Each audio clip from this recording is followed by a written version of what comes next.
Hello, नमस्कार दोस्तों। आज हम बात करेंगे power finance corporation of India stock के बारे में और जानेंगे इसके इम्पोर्टेंट सपोर्ट और टारगेट के बारे में। साथ ही हमारा ये वीडियो आपकी एजुकेशन के लिए है, बाय सेल की कोई एडवाइस नहीं है। फिर भी आप ट्रेड करते हैं तो अपने फाइनेंशियल एडवाइजर से कंसल्ट करें। तो चलिए वीडियो की शुरुआत करते हैं। सबसे पहले मैंने आपसे कहा था कि स्टॉक जब भी एक अपने हाई पर जाता है तो स्टॉक में पहचानने का जो तरीका है वो क्या है।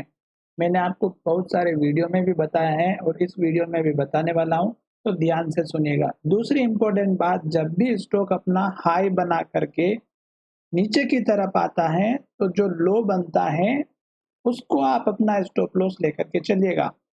जैसे यहाँ पर स्टॉक ने हाई बनाया और स्टॉक ने लो कौन सा बनाया था, हमारा यहाँ पे बनाया।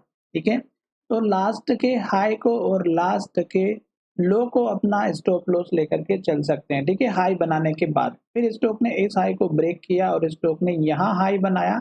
तो ये पहचानने का तरीका ये था कि एक तो इन्वर्टेड हैमर कैंडल बनी और जब लो का ब्रेकआउट हुआ तो गिरावट आई। अब ये गिरावट कहाँ तक आई, स्टॉक में यहाँ तक आई। तो ये जो लो बना था स्टॉक का, ये अब आपका स्टॉप लॉस बन चुका था, 406 रुपए के आसपास का था।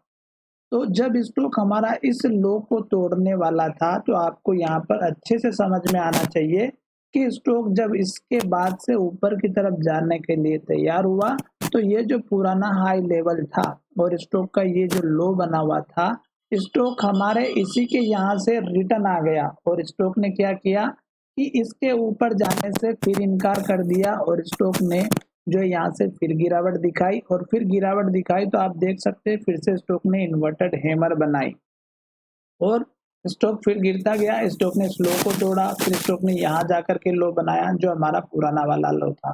फिर स्टॉक ने क्या किया, ऊपर की तरफ गया, फिर स्टॉक उसी लेवल तक पहुंचा और स्टॉक फिर से नीचे आना स्टार्ट कर दिया। तो स्टॉक ने यहाँ से फिर रेड कैंडल बनाना स्टार्ट की और मैंने आपको एक चीज हमेशा सिखाई है, हर वीडियो में मैं समझाता भी हूँ, बताता भी हूँ, ताकि आपको अच्छे से समझ में आए। क्यों? क्योंकि स्टॉक हमारा जब हाई बनाते बनाते ऊपर की तरफ जाता है तो उसमें एक चीज का ध्यान आपको जरूर रखना है। जैसे कि स्टॉक ने ग्रीन कैंडल बनाई, हाई बनाया, ग्रीन कैंडल बनाई, हाई बनाया, ग्रीन कैंडल बनाई, हाई बनाया। इस कैंडल में ग्रीन नहीं बना, ये रेड ही बनी, पर स्टॉक ने हाई जरूर बनाया। फिर दूसरी कैंडल ने फिर रेड कैंडल बनाई पर फिर हाई बनाया। फिर स्टॉक ने ग्रीन कैंडल बनाए, फिर स्टॉक ने ग्रीन कैंडल बनाए और फिर स्टॉक ने रेड कैंडल बनाई। तो ये जो रेड कैंडल बनी है, एक तो आपको इसमें सतर्क होना था। क्यों? क्योंकि स्टॉक ने जो हाई बनाया और जो लो बनाया वो अगर आप देखेंगे तो पिछली कैंडल के लो के बराबर था। और दूसरी बात, स्टॉक अपने पुराने हाई के पास आ चुका था जिसकी वजह से स्टॉक में एक तो रेड कैंडल बनी। दूसरी बात यहाँ पर कि स्टॉक ने दूसरे दिन जहां से ओपन किया वहीं से स्टॉक में गिरावट आई, तो स्टॉक ने इस कैंडल के हाई को ब्रेकआउट नहीं दिया, रेड कैंडल बनाई और पिछली कैंडल के लो के नीचे क्लोजिंग दी। तो जैसे स्टॉक इसके नीचे गया सेलिंग प्रेशर के साथ में, तो आप अपना प्रॉफिट इस कैंडल में यहाँ पे बड़ी रेड कैंडल में बुक कर सकते थे। तो यहाँ पर आपको 2-3 कंफर्मेशन मिल चुके थे और उसके बाद स्टॉक ने इस लो को यहाँ जाकर के क्लोजिंग दी और स्टॉक जो है लो बनाया।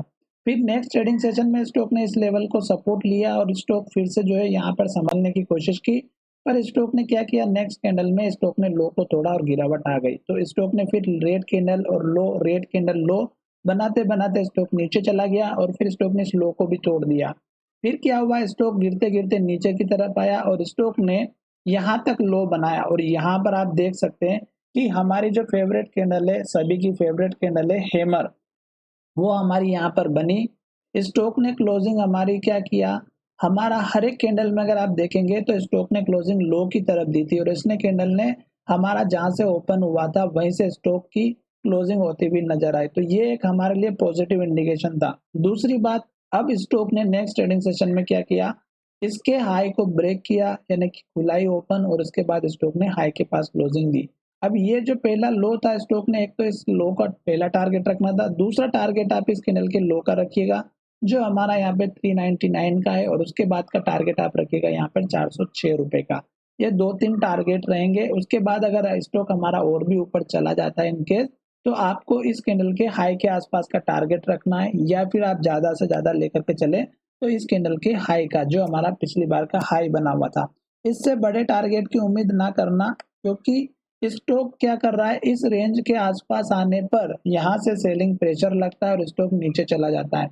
साथ ही आपको एक चीज का और ध्यान रखना है, वो मैं यहाँ पर समझा देता हूँ कि जो स्टॉक ने पहले हाई बनाया है और ये जो हाई बना है, इसके बीच में एक हमारी कौन सी ट्रेंड लाइन काम करती हुई नजर आ सकती है। जो मैंने आपके सामने ड्रॉ की है, ये हमारी ट्रेंड लाइन बन चुकी है और स्टॉक अगर इसके आसपास आता है और फिर से स्टॉक यहीं से गिरते हुए नजर आता है, तो आप समझ जाइएगा कि स्टॉक ट्रेंड लाइन के पास आते आते नीचे चला जाएगा। फिर आपका जो स्टॉक का जो लो बना है, ये अपना अब लो टूटता हुआ अगर नजर आता है, तो स्टॉक हमारा जो 200 दिनों का मूविंग एवरेज है उसका सपोर्ट ले सकता है। साथ ही उसके बाद देखिएगा, इस लो को टूटने के बाद फिर स्टॉक का जो हमारा हाई यहाँ पर बना हुआ था 328 का, ये आपका टारगेट रहेगा। साथ ही मैं आपको जब भी कोई लेवल से बताता हूं, तो इसका मतलब ये नहीं है दोस्तों कि स्टॉक वहां तक ही जाए। मैंने पिछले वीडियो में कहा था कि स्टॉक इस लो को तोड़ेगा तो गिरावट आएगी और फिर स्टॉक का सपोर्ट लेवल यहाँ पर है। पर स्टॉक ने क्या किया, यहाँ गिरते गिरते आया, स्टॉक ने हमारी बीच में ही हैमर कैंडल बना दी और फिर स्टॉक दूसरे दिन क्या किया, हाई का ब्रेकआउट करके ऊपर की तरफ चला गया।